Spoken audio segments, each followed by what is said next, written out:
So again, it's an honor and it's a pleasure and a privilege to introduce my Cherelle, who's going to make not history but her story soon in Philadelphia, the mayor, the Honorable Cherelle Parker.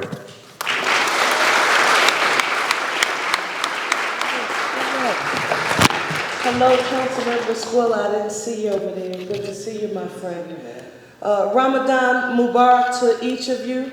It's an honor and a privilege to be here on today. And I guess when I walked in, I was really excited because I see so many different friends from so many different faiths and so many different walks of life, but all of us coming together on this evening, I think is extremely important. Let me just start by saying a special thank you to, before I say his name, Councilmember Squilla, people have been asking me what have I felt since I've assumed this role of being the first woman mayor in the sixth largest city in the nation, birthplace of democracy, first woman, 341 years. What do you feel? And I think they wanted something really deep, and And I said the first feeling you get when you sit in a chair and you're in the office alone is you feel very vulnerable. And I feel vulnerable and felt it extremely powerfully when I sat down, because I realized that just because you sit in that chair doesn't mean that you can get anything done without all of the people you need to bring together in order to make it happen. And it's with that in mind, I want to say to Hassan Freeman, our director of the Mayor's Office of Neighborhood Engagement and Neighborhood and Community Engagement, for facilitating this gathering. Will Mega, our deputy, thank you both so very much. Kiki, thank you, Executive Director of the Philadelphia Commission on Human Relations, the Peace Island Institute of Pennsylvania. I also want to thank Bishop Speaks and Imam Abdullah for not only running our offices of faith and interfaith and Muslim engagement, but also for making the time to deliver interfaith remarks on today. For those of you who don't know, earlier this month, I appointed Bishop Speaks and Imam Abdullah to lead the work of these two important offices and to facilitate an even stronger relationship with our city's diverse faith-based communities. Our diverse communities, I believe, of faith are a core strength of the city and, quite frankly, of the Parker administration. And we have to be grateful for them. During this iftar gathering, we come together in religious solidarity. It's really interesting. I'm a strong and long-time supporter of organized labor. And we use the term solidarity in labor all of the time. People from different building trades who work with different unions, labor says it's going to come together under the guise of solidarity. On today, religious solidarity is something that we lift up.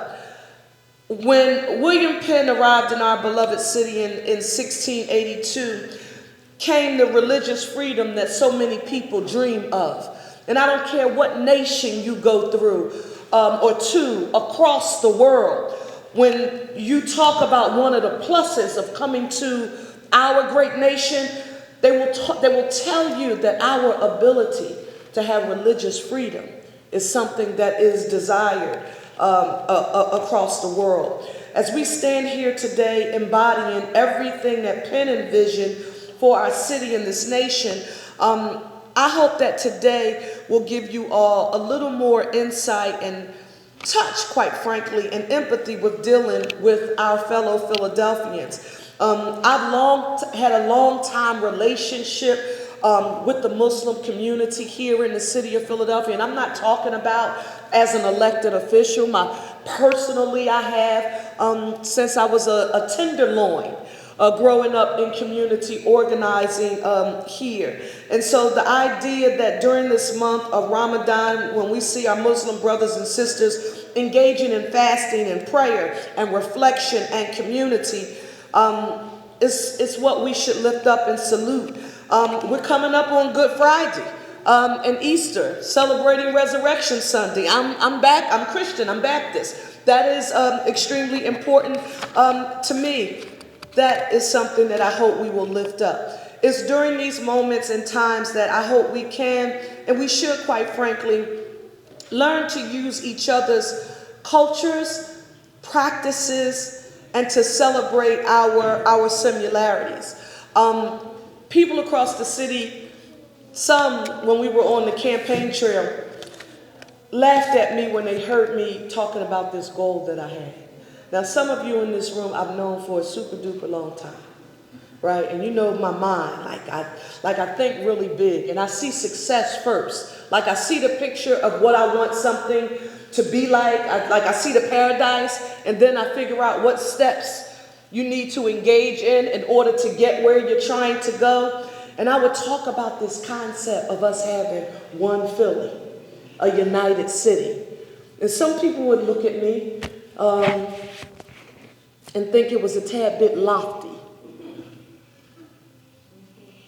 How could you think or dream about a one Philly when you see people using race, class, socioeconomic status, gender, religion, any and every way that they can think of to divide us, to say, this is how you're different.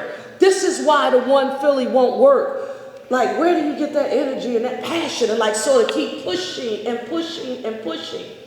I get it from events like today.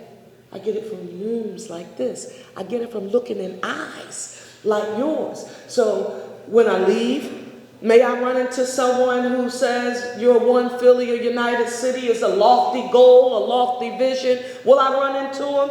I call them naysayers. Absolutely. But every time I hear them, I see you. That's how we keep it going. So help me here. Index fingers, ones, in the air, everybody, every table.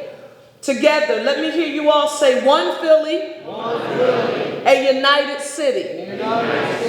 I know it's Ramadan, but I'm Baptist. We have to do everything twice. Put your ones back in the air. I want them to hear us downstairs. Let me hear you say one Philly, a united city. Thank you all. Ramadan Mubarak.